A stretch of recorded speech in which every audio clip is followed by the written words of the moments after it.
Je suis Eric Elino, je suis auteur de bande dessinée et je viens d'adapter La Horde du Contrevent d'Alain Damasio. C'est un ami qui me l'a fait découvrir, qui me l'a mis dans les mains et qui m'a dit « Lis ça, c'est génial ». Et il avait raison. Je me suis complètement laissé embarquer par ce récit, même si j'avoue qu'au début j'étais un peu comme eux, complètement aveuglé, je prenais de la poussière dans la tronche, je comprenais pas, j'avais du mal à comprendre ce qui se disait, mais j'avais une furieuse envie de les suivre et de voir où ça allait me mener. Et oui, bah, j'ai pas été déçu du voyage. C'est l'équivalent de Dune ou d'Hyperion, enfin par rapport au choc que ça a produit, j'ai vraiment eu l'impression de lire quelque chose d'extrêmement singulier, cohérent, riche, profond, enfin voilà, qui m'a vraiment très profondément touché, d'ailleurs plus que Dune où les problématiques sont un peu lointaines et pas abstraites, mais l'univers est tellement différent du nôtre, alors que dans La Horde, c'est très humain. Moi, quand j'ai rencontré Alain, la première fois, d'une part, je savais pas que son roman était le succès qu'il était, en fait, et ce qui n'a d'ailleurs pas cessé de se confirmer au fil des années, bon, parce que c'était quand même en 2011, je crois. Et depuis, bah, il a fait encore du chemin, le roman. Je savais pas non plus du tout que c'était un roman culte.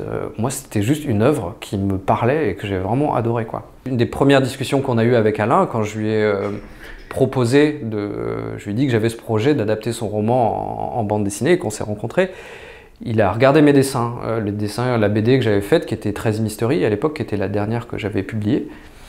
Et il m'a dit, écoute, ça va pas, je vois pas du tout ton dessin sur La Horde du Contrevent, c'est un dessin qui est assez fermé, assez figé, et La Horde, ça parle de l'ouvert, ça parle du mouvement, et donc on n'est pas du tout raccord là, ça va pas. Et je lui dis, mais justement, en fait, pour moi, c'est une étape, et je reste convaincu que ce que j'ai fait sur 13 Mystery, c'était ce qu'il fallait faire, mais j'avais envie justement de changer et d'évoluer, et d'aller vers un dessin où la place pour l'accident et l'ouverture était plus grande, que justement le propos de La Horde collait aussi avec mon envie de moi sortir de ce dessin un peu trop sage pour aller vers quelque chose de plus de l'ordre de l'énergie. Très rapidement, le choix de Sov s'est imposé comme personnage principal et moi j'avais mon héros. Mais tout simplement parce que c'est le personnage qui, moi, me touchait le plus, dont je me sentais le plus proche, qui est effectivement assez central dans le roman. Quand Alain fait parler un personnage, il met un petit sigle pour qu'on sache qui parle.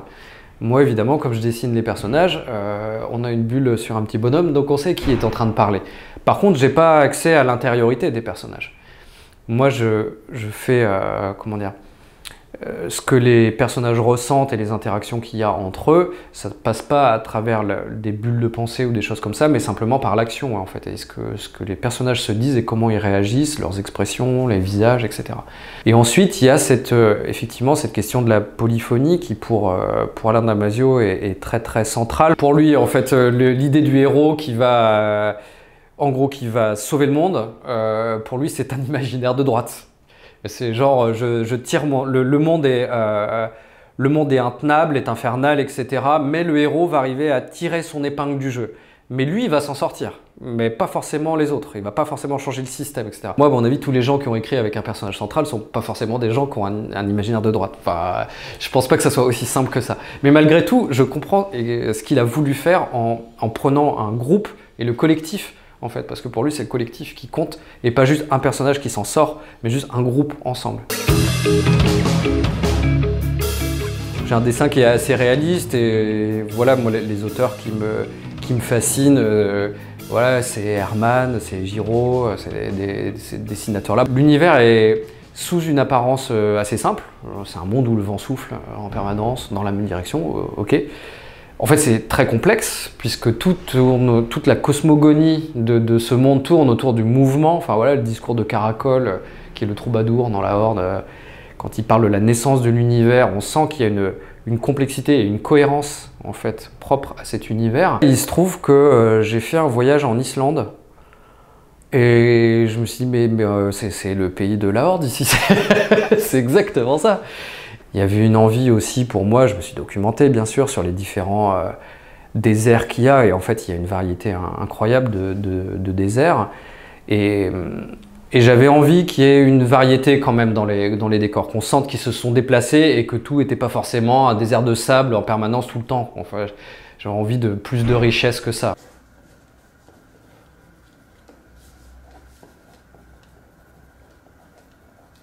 Et voilà, un Golgoth bien souriant. C'est au fur et à mesure que je travaillais sur le bouquin, sur la BD, que je me suis rendu compte des difficultés qu'il y avait à l'adapter. Qu'il y avait énormément de travail à faire pour ce premier tome, qui est une préparation pour la suite, que j'aurais heureusement pas à refaire pour la suite. Donc il fallait caler énormément de choses. Enfin, voilà, le design des personnages, le type d'ambiance, comment représenter le vent, comment présenter les personnages. Enfin voilà, il y avait vraiment énormément de questionnements. Maintenant que l'univers est posé, je suis un peu plus, voilà, on va suivre les personnages. Maintenant on sait qu'il y a du vent et que le but c'est d'aller en extrême amont.